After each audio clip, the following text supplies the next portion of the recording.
अस्सलाम वालेकुम दोस्तों, मैं हूं याद शुजा। मेरे फेसबुक पेज और यूट्यूब चैनल पर खुश आमदीद। दोस्तों, आज जिन खबरों पे आपसे बात होगी वो खबरें ये हैं कि इमरान खान से जो मुज़ाकरात चल रहे हैं इस्टेब्लिशमेंट के, उसका फाइनल राउंड है और वज़ीर आला KPK अली अमीन गंडापुर ने कुछ देर पहले उनसे इस सिलसिले में मुलाकात की है। इस मुलाकात में दूसरी खबर यह है कि इमरान खान ने एक बार फिर इस्टेब्लिशमेंट का सबसे बड़ा मुतालबा मानने से इनकार कर दिया है और उसका ऐलान अली अमीन गंडापुर ने बाहर आके खुद किया। वो मुतालबा क्या था? और तीसरी खबर यह है कि बदलते हालात को देखकर कि जो कप्तान के साथ इस्टेब्लिशमेंट के मुज़ाकरात जारी हैं, हुकूमत ने भी सियासी शहादत के लिए कोशिशें तेज़ कर दी हैं। सबसे पहले इस खबर पर बात कर लें कि जैसे जैसे इमरान खान के साथ मुज़ाकरात आगे बढ़ रहे हैं इस्टेब्लिशमेंट के, हुकूमत जो है वो तैयारी कर रही है सियासी शहादत की। वो कैसे है कि सुप्रीम कोर्ट के अहकामात मानने को हुकूमत तैयार नहीं है और इस हवाले से ये जो आइंदा पीर आ रही है, ये आखिरी दिन होगा जो सुप्रीम कोर्ट की तरफ से डेडलाइन दी गई है PTI की मखसूस नशिस्तों के लिए जो फहरिस्तें थी इलेक्शन कमीशन को जो उन्होंने सबमिट कर दी हुई हैं अपने 41 अरकान कौमी असम्बली की। और इस हवाले से अगर ये मखसूस नशिस्तों का इलेक्शन कमीशन ऐलान नहीं करता तो फिर ये डेडलाइन पीर को ये ख़त्म हो जाएगी। लेकिन हुकूमत चूँकि सियासी शहादत चाहती है, इसीलिए जो कानून आया, ये इलेक्शन एक्ट 2017 में जो तरमीम की गई और उसको फिर नाफिज किया गया माजी से, तो हुकूमत सुप्रीम कोर्ट से लड़ाई चाहती है और वो चाहती है कि सुप्रीम कोर्ट उन्हें तौहीन अदालत में घर भेजे, क्योंकि हुकूमत से काम तो कोई हो नहीं पा रहा। महंगाई जो है उसमें जिस कदर होशरुबा इजाफा हो चुका है और सबसे पहले बिजली की कीमतों में जो जितना इजाफा हो चुका वो गरीब आवाम की पहुंच से बाहर हो चुकी हैं। और बल्कि इस वक्त इस हुकूमत के खाते में जो सबसे बड़ी जो अवामी नाराज़ी है वो बिजली की कीमतों में ये होशरुबा इजाफा है। तो इस हवाले से हुकूमत भी इन कोशिशों में है कि अगर उसको घर भेजा जाना ही है, अगर मुज़ाकरात के तहत हो ही गया है, तो वो रास्ता अपनाया जाए जिससे अपने वोट बैंक को, अपने वर्कर्स को कोई फेस सेविंग दी जा सके। अब दूसरी खबर की तरफ आते हैं कि इमरान खान से जो मुज़ाकरात हो रहे हैं उनका फ़ाइनल राउंड चल रहा है और इस हवाले से अली अमीन गंडापुर की अब से कुछ देर पहले मुलाकात हुई है इमरान खान से और उसमें इमरान खान ने फिर अपने वही मुतालबात सामने रख दिए हैं कि मैंडेट वापस करो और आइन पर अमल करो। और दूसरा जो कन्फ्यूजन फैलाया जा रहा था कंपनी बहादुर की तरफ से और हुकूमत की तरफ से कि फ़ौज से मुज़ाकरात के लिए किसी और को नामज़द किया जा रहा है, तो उस पर भी इमरान खान ने वाज़ह कर दिया है कि मुज़ाकरात जिससे भी हों, बातचीत महमूद खान अचकज़ई करेंगे और वो सब कुछ आइन के अंदर होगा। पहले मैंडेट वापस होगा, फिर अगली कहानी शुरू होगी, लेकिन कुछ भी आइन से बाहर नहीं होगा। अच्छा, ये मुज़ाकरात क्यों चल रहे हैं जबकि कंपनी बहादुर के जो कुछ स्पोक्स पर्सन बने हुए हैं अनऑफिशियल कुछ सहाफ़ी, वो तो बड़े सख्त नताइज की कुछ दिन पहले तक धमकियां दे रहे थे और एक नौजवान एंकर जो हैं जो बार बार ये कह रहे हैं कि डील नहीं होगी, ढील नहीं दी जाएगी कप्तान को। बिल आखिर अब उनका बयानिया भी हमें कुछ तब्दील हुआ लगता है। तो ये क्यों हुए, उसके ऊपर मैं आपको कुछ कर दूँ गुजारिशात के ये क्यों हुए। उसकी वजह ये थी कि शहबाज शरीफ साहब ने इंतखाबात से पहले जो पहली उनकी PDM की हुकूमत थी वो तो इमरान खान को क्रश करने और इंतखाबात जो KPK और पंजाब की असम्बलियाँ PTI की जानिब से तोड़ी गई थी उनको डिले करने और इस तरह के चक्रों में उन्होंने कह के गुजार दिए कि ये 16 माह तो फायर फाइटिंग में लगे हमें इमरान खान को निकालने, और उसके बाद उसके जो आफ्टर शॉक्स आए उनको रोकने में लग गए। आइंदा इंतखाबात में जो उन्होंने दावे किए थे कि चीन से CPEC की मद में, जबकि सऊदी अरब, UAE और कतर से और दीगर दोस्त ममालिक से अरबों डॉलर्स की वो सरमायाकारी अपने ज़ाती असर व रसूख या ज़ाती तल्लुकात की बिना पर ले आएंगे। हालांकि उनको ये मालूम नहीं कि जिन मुल्कों की वो बात कर रहे हैं वो इंतहाई प्रोफेशनल लोग हैं, उनके हाथ ज़ाती कुछ नहीं होता, उनके हाथ जो भी कुछ होता है वो स्टेट बिटवीन स्टेट होता है, यानी एक रियासत के माबैन ताल्लुकात होते हैं, अफराद के साथ ताल्लुकात को अहमियत नहीं देते। चीन के हवाले से तो ये वाज़ेह है कि उनके लिए सबसे पहले अपना तजारती और मुल्की मफाद सबसे आगे है, उनके लिए कोई ज़ाती ताल्लुकात अहमियत नहीं रखते। तो वो सारी बातें जो उन्होंने इस्टेब्लिशमेंट को वादे किए थे वो वादे वफा नहीं हो सके। और दूसरी जानिब उनको जब एक ज़िम्मेदारी दी गई कि जब पीटीआई का सोशल मीडिया सेल जो था वो जो 9 मई के वाक़यात के हवाले से जो गिरफ़्तारियाँ थीं, इमरान खान की असीरी, उनकी बीवी की कैद और उनके जो रहनुमा कारकुन कैद है, उसके हवाले से एक जो कैंपेन चल रही थी उस पर भी हुकूमत को कहा गया था कि इसका काउंटर नैरेटिव दें। जैसे कि इससे पहले इमरान खान का सोशल मीडिया ये सहूलत इस्टेब्लिशमेंट को फराहम करता था जब तक वो एक पेज पे थे, लेकिन उस पर भी हुकूमत नाकाम रही, जिस पर फिर आखिरकार DGI SPR को ख़ुद मैदान में आना पड़ा जवाब देने के लिए। इस पर भी तहफ़्फ़ुज़ात हैं इस्टेब्लिशमेंट के मौजूदा हुकूमत से। एक, इन्वेस्टमेंट नहीं आ सकी। दूसरा, जो आखिरी उनके तहफ़्फ़ुज़ात हैं वो जो बिजली की होशरुबा कीमतें बढ़ाई गई हैं और IPPs के साथ हुकूमत जो है निगोशिएट करने को तैयार नहीं है।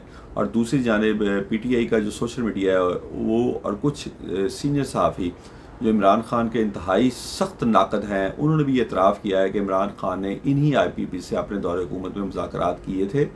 और अगर बिजली की कीमत कोई आपके यानी कि इस वक्त किसी हद तक कि आप फौरी डिफ़ॉल्ट नहीं कर रहे, उसकी एक वजह यह थी कि इमरान खान ने अपने दौरे हुकूमत में जो कैपेसिटी चार्जेस इनको पे करने थे वो डॉलर उस वक्त 148 रुपये का था, तो उस पर फिक्स करवा लिए थे। और आप आज भी उस मुआहदे के तहत कैपेसिटी चार्जेस 148 रुपये के हिसाब से दे रहे हैं। अगर आपको ये तकरीबन 300 के हिसाब से देने पड़ते तो ये मुल्क बहुत पहले दिवालिया हो चुका होता। तो IPPs के हवाले से भी इस्टेब्लिशमेंट को बड़े सख्त तहफ़्फ़ुज़ात है कि हुकूमत अवाम के तमाम तर एहतजाज के बावजूद IPPs से मुज़ाकरात करने को तैयार नहीं है, जिसके बाद उन्होंने नॉन स्टेट एक्टर्स को आगे बढ़ाया। मैंने आपको अपने पहले व्लॉग्स में भी बताया था कि गौहर एजाज इस्टेब्लिशमेंट के इशारे पे IPPs के ख़िलाफ़ पूरा सारा कच्चा चटा लेकर और सारा डाटा लेकर प्रेस कॉन्फ्रेंसेस कर रहे हैं। उसका एक्टवा से कोई ताल्लुक नहीं है। और जब इस्टेब्लिशमेंट ने देखा कि हुकूमत के कान पर जू नहीं रेंगी तो फिर उन्होंने अपना एक दूसरा प्लेयर मैदान में उतारा है, वो है जमात इस्लामी, जो इस वक्त धरना दिए बैठी है इस्लामाबाद में और हुकूमत को प्रेशराइज कर रही है कि वो IPPs से दोबारा रीनिगोशिएट करे। तो ये इस्टेब्लिशमेंट के वो तहफ़्फ़ुज़ात थे जिसकी बिना पर फिर आखिरकार वो जो इमरान खान को इबरत का निशान बनाने की बात कर रहे थे, PTI ख़त्म शुद के नारे लगवा रहे थे मीडिया पे, सोशल मीडिया पे अपने चंद करीबी एंकर से, और रावी चैन ही चैन लिख रहा था, उस रावी में फिर बेचैनी हुई। और उनको जब नज़र आया कि अब ये ना तो इन्वेस्टमेंट आ रही है, ना महंगाई कंट्रोल हो रही है और ना ही बिजली की कीमतें कम हो रही हैं, तो फिर ये मुज़ाकरात हुए। और उन मुज़ाकरात का एक नतीजा हमने देखा कि कौमी असम्बली में राजा परवेज़ अशरफ ने तकरीर करते हुए, जो कल इजलास हुआ था इस्माइल हानिया की शहादत के हवाले से, उसमें वज़ीर आज़म को उन्होंने डायलॉग ओपन करने और मुज़ाकरात का दरवाज़ा खोलने की दरख्वास्त की थी। तो ये उनको भी नज़र आ गया है। और ये पीपल्स पार्टी के लोग जो है नून लीग से ज़्यादा जमहूरी इनका विजन है, ज़्यादा ये हालात को भांप लेते हैं जल्दी, क्योंकि उससे बहरहाल पुरानी पार्टी है और दूसरा उनमें ज़िद भी उस तरह नहीं है जिस तरह के नून लीग में है। तो ये उनकी जानिब से ये जो दरख्वास्त थी ये भी उसके बाद ही हुई है कि जो ये सब कुछ देखने में आ रहा है। अब मैं बात करूँगा जो मैंने आपसे बात की कि ख़बर की कि जो इस्टेब्लिशमेंट का सबसे बड़ा मुतालबा था वो इमरान खान ने फिर मानने से इनकार कर दिया है। और उसका ऐलान जो है वो अली मीन गंडापुर ने उनसे अब से कुछ देर पहले मुलाकात के बाद मीडिया से अडयाला जेल के बाहर गुफ्तगू करते हुए किया। उनका कहना था कि 9 मई के हवाले से जो इस्टेब्लिशमेंट हमें माफ़ी मांगने का मुतालबा कर रही है, तो हम तो तैयार हैं कि हमारे साथ आकर बैठें और साबित करें और सबूत लेके आएँ, तो हम माफ़ी मांगने के लिए तैयार हैं। लेकिन अगर वो ना साबित कर सके और जो फस्तायत और जो ज़्यादतियाँ हमारे ख़वातीन के साथ हुई, हमारे PTI के रहनुमाओं के साथ हुई, हमारी ख़वातीन आज भी जेलों में हैं, उसका जवाब कौन देगा, उसके माफ़ी कौन मांगेगा। यानी ये फिर उनकी इमरान खान ने जो मुतालबा है मानने से इनकार कर दिया और जवाबी मुतालबा कर दिया है जो इससे पहले भी वो कर चुके हैं। उसके बाद एक और सवाल के जवाब में उन्होंने हुकूमत को धमकी दी है कि जो उनको जलसे के हवाले से तनकीद का निशाना एक सहाफ़ी की जानिब से बनाया गया। तो उन्होंने कहा मैंने पहले भी डी चौक में पहुंचा था जब राना सनाउल्लाह वफाकी वज़ीर था, ये PDM के दौर में जब इमरान खान ने कॉल दी थी, उसका वो जिक्र कर रहे हैं। और मैं रास्ते में 4 जगहों पे मुझे रोकने की कोशिश की, लेकिन मैं तमाम रुकावटें फलांगता हुआ वहाँ पहुँचा। उनका कहना था कि अवाम हमारे साथ है, उनकी ताकत हमारे साथ है। जब हम इस्लामाबाद में मैं जिस जगह जलसे का ऐलान करूँगा फिर वहाँ जलसा करके दिखाऊँगा, और अगर ना दिखा सका तो सियासत छोड़ दूँगा। अगर रोकने की ताकत हुई तो रोक भी लेना। इससे पहले भी मुझे आपने रोकने की कोशिश की थी, लेकिन मैं ये नहीं चाहता। मैं नहीं चाहता कि इस मौके पर इस तरह की ताकत का मुजाहरा किया जाए। दूसरी जानब उन्होंने फिर 9 मई के ऊपर तनकीद करते हुए कहा माफ़ी के मुतालबे पर कि एक FIR में हदीजा शाह गाड़ी चला रही थी तो अंदली आवाज़ छत पर बैठ के नारे लगा रही थी। हदीजा शाह को तो उनका जो भी बैकग्राउंड है वो साबिक आर्मी चीफ की नवासी हैं, उसके बावजूद जेल में रहना पड़ा कितना अरसा, लेकिन उनकी छत पे नारे लगाने वाली एक आम सी जो रहनुमा थी PTI की, जिनका कोई इतना ताकतवर बैकग्राउंड भी नहीं है, अंदलीब अब्बास, ये उनका इशारा था गंडापुर का, कि उसको किसके इशारे पे छोड़ा गया? सिर्फ इसलिए कि उन्होंने PTI छोड़ने का ऐलान कर दिया, इसलिए उनके खिलाफ कार्रवाई नहीं हुई। दूसरी जानब उन्होंने फिर एक और सवाल उठाया कि मुराद रास के बारे में आपने कहा कि 3 दिन में उसने 1800 कॉल्स की 9 मई के हवाले से। 9 मई से पहले 3 दिन में, यानी वो सारी कम्युनिकेशन उनकी थी, तो उनको क्यों छोड़ा गया? एक प्रेस कॉन्फ्रेंस के बाद उनको भी छोड़ दिया गया और वो मज़े कर रहे हैं। उनका अवाम मुवाजना करके देख रहे हैं कि गलती किसकी है और उनको पता है कि गलती कौन कर रहा है। ये अली अमीन गंडापुर की जो बातें थीं जो उन्होंने इमरान खान से मुलाकात के बाद जेल के बाहर मीडिया से की, इससे एक बात ज़ाहिर हो गई है कि जो पीछे भी DGI ने 9 मई पर मुतालबा किया था माफ़ी का, और जो ये मुतालबा उनका पहले दिन से जारी है कि PTI 9 मई के हवाले से माफ़ी मांगे, इमरान खान ने एक बार फिर इनकार कर दिया है कि 9 मई के वाक़यात पे माफ़ी नहीं मांगूंगा। अगर आपके पास सबूत हैं तो सामने लाएं।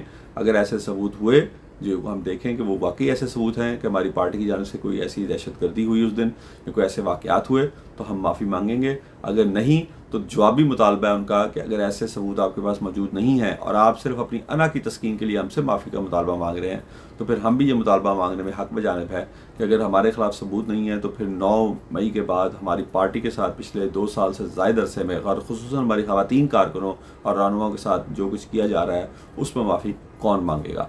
तो देखना ये है नाजरीन के इमरान खान से जो मुज़ाकरात जारी हैं और जिसके बारे में ज़राए ये दावा कर रहे हैं कि ये महीना साबित हो सकता है बड़ा अहम इन मुज़ाकरात के हवाले से, कि इन मुज़ाकरात के नतीजे में उनको और उनकी बेगम को बनी गाला मुंतकिल करके हाउस अरेस्ट किया जा सकता है और इस पे मज़ीद आगे बात बढ़ सकती है। इसी महीने में ये फ़ैसले होने हैं और इन फैसलों के हवाले से जैसे जैसे मेरे पास अपडेट आई मैं आपसे ज़रूर शेयर करूँगा। अपना अपने दोस्तों और रिश्तेदारों का ख्याल रखिएगा। अल्लाह हाफ़िज़।